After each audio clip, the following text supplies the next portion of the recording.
Hi everyone, delonewolf here. Welcome to a discussion video. This is going to be a little bit of a rambling video, but I do want to talk about what's happening at CCP, what it might mean for EVE Online, and maybe some other stuff as well.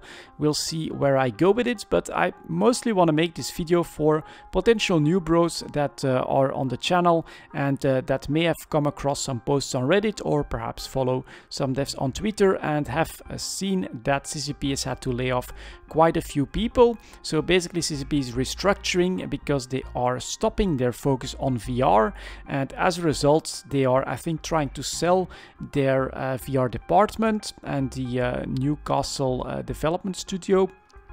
And then they are, of course, at the same time then, as is often the case with international companies, restructuring the whole company, trying to get back to a leaner state so that they can try to grow again, which is not always easy.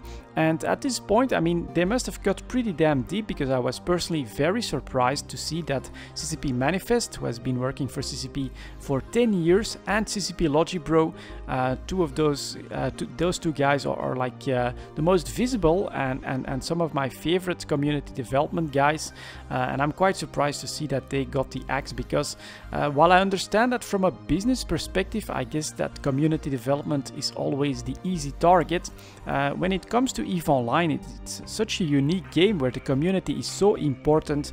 I am personally pretty surprised that CCP took that step, but that's the case. And of course the first question on a new bro's mind is going to be, is EVE Online dying? Does this mean that the game might be in its last throes? And so my personal answer on that, it is my opinion, you know, don't take all of this as facts, but I don't think this means that EVE Online is dying. Personally, I think it's a strong enough product that CCP can quite easily get a successful business model running with EVE Online, while probably subs are down, and with alpha players there will be free-to-play players that don't actually pay anything. I do think that first of all, it's just a strong enough game. There will be plenty of players like me that just pay for their sub regularly, and it's really a unique MMO where once you're invested in the game, you're very unlikely to just drop everything and leave forever. So what they definitely got right there is that once you're invested in there, once you've put effort into EVE Online, you don't really want to see all of that go to waste. And a second thing, while I don't have any proof of that or any concrete numbers, I do think that CCP has successfully been able to tap the new revenue stream of skins. So if I look at how many skins are available, how often they're being developed, and how the technology is progressing as well. I mean, the latest Headhunter skins, in my opinion, look absolutely amazing.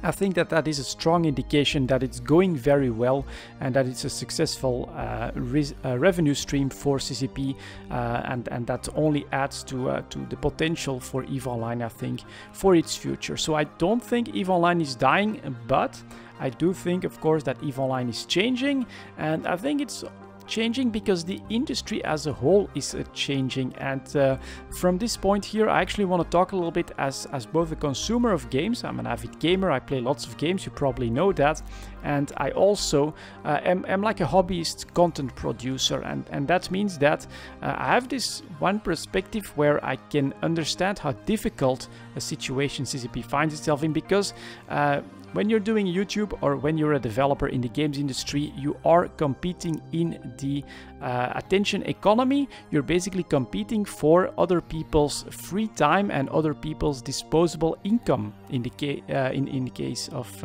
game developers, and that is an ever-changing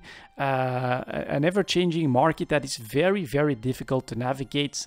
Very often you see massive changes come from a completely unexpected vantage point. I mean, I think in the last year we can definitely see like PlayerUnknown Battlegrounds as an example for that, how that became a huge success completely out of nowhere, and that means that it's extremely difficult for a company, especially for MMOs at the moment, to maintain themselves in this industry.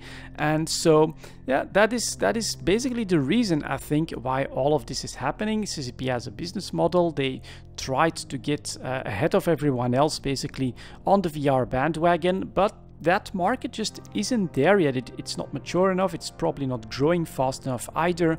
And so there is very little chance that CCP will be able to make big investments in VR pay off, even on the medium term and very likely on the longer term as well. And so as far as I understand it, their change in strategy is going to focus on mobile games, and this with a very strong focus on the Asian market. I think that's right. And on the one hand, I can understand this, right? If you're looking for a market that has lots of potential, I'm sure that mobile in Asia is like an extremely booming market right there. But I would say that it's also an extremely difficult market to get into. And it is also on the cutting edge of a change in the games industry in general that I personally don't like. That is the introduction of more and more gambling elements into the monetization models, just in order to like hook whales, hook young people as well that don't really understand exactly what gambling is all about, and that is one trend that I personally am quite against. And so I must say, on one perspective, I understand that CCP is gonna try to go for a mobile strategy.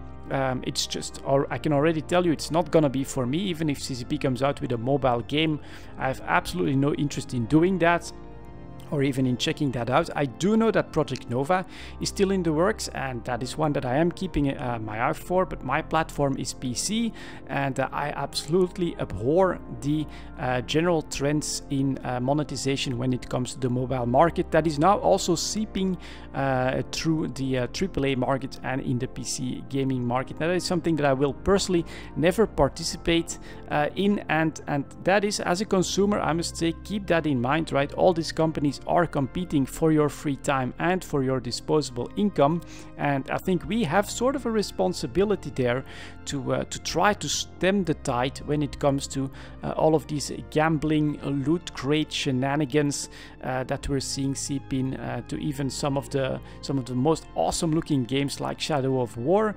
Quickly tell you guys that story. I bought Shadow of Mordor, so the first game, for like less than €5 for the Game of the Year's edition on a Steam sale. It was a great experience, and I was fully intending to jump in on day one for Shadow of War, buy the game at full price, but then all of the news around those loot boxes, the ability to buy orcs and things like that, I was just like, nope, I cannot support that kind of a mechanic, that kind of monetization. And so now it's on the back burner, and I'm going to wait for another Game of the Year edition, 75% or 80% off. They won't get more than $5 from me for that game, and that's it. And we have to vote with our wallets when we're seeing games and companies go in what is, in our opinion, of course, the wrong direction. And so yeah, CCP going into mobile, I must say, I can already tell you I won't participate into mobile. That's not my thing, and that is definitely I'm curious to see what their monetization models are going to be, because you know, it's very easy there, I think, to go to cross a line that you honestly shouldn't. So what would I of course prefer to see? Well, CCP to try to play to its strength, and I think that from that perspective Nova still has that potential, but here again, you know, CCP will have to be careful, because I can already see Nova potentially having to go up against Overwatch for my time. That's going to be very difficult to do. If you want to go up against PlayerUnknown Battlegrounds, also extremely difficult to do. I would say that CCP, in my opinion, should try to also stick to its uniqueness. EVE Online is a harsh game, a difficult game, a game with actual loss, a game that actually takes a commitment to get ahead in, and I think that yeah, if they would try to incorporate those elements in there, they would have a different game, but definitely a unique one that might actually end up having the longevity of EVE Online, which so far none of their other projects really have been able to manage. So yeah, it's a very difficult situation, it's a very difficult industry, but yeah, if there are lessons to be learned from playing EVE Online, I would say that something I always say in EVE Talk is don't put all your eggs in one basket, and everyone knows in EVE Online that you don't fly what you can't afford to lose, and that basically basically means that us as consumers should also not get over involved in a single game either. It's one of the big reasons why I don't only make EVE Online content for the channel. While it's by far the most successful content, that's just not who I am. That's also not what I do, and I don't think that it's a good idea to only stick with one game. That's why there's constantly other games that I want to try out, that I want to enjoy, and it's all about my time, my fun, and my hobby when it comes to playing the games and making the videos about them. And I think that's something to always keep in mind as well. While of course I personally hope that EVE Online will last forever, I don't think anyone should start off with that mindset that EVE Online is going to last forever, or that EVE Online is going to be the ever-growing MMO or anything like that either.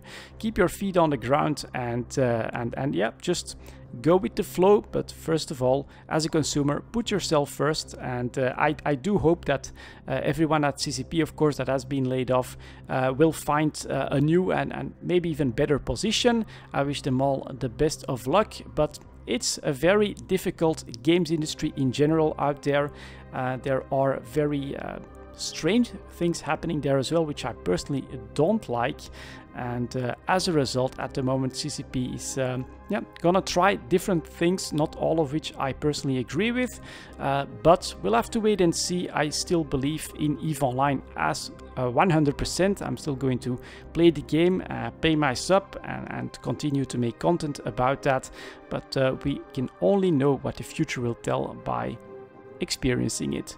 So hope you guys definitely put your comments down below as well. I'm curious to hear what your perspectives are on everything that's happening, not just at CCP, but the games industry in general. I find it very, very fascinating myself, but I also always try to keep my distance from everything, so that you know, if something drastic like this happens, I don't feel like the world is coming apart, or it's the end for the game or anything like that. Always try to keep that perspective. Always try to have other options whenever you want them. Thank you very much for watching, guys. Best of luck out there, and I'll see you next time.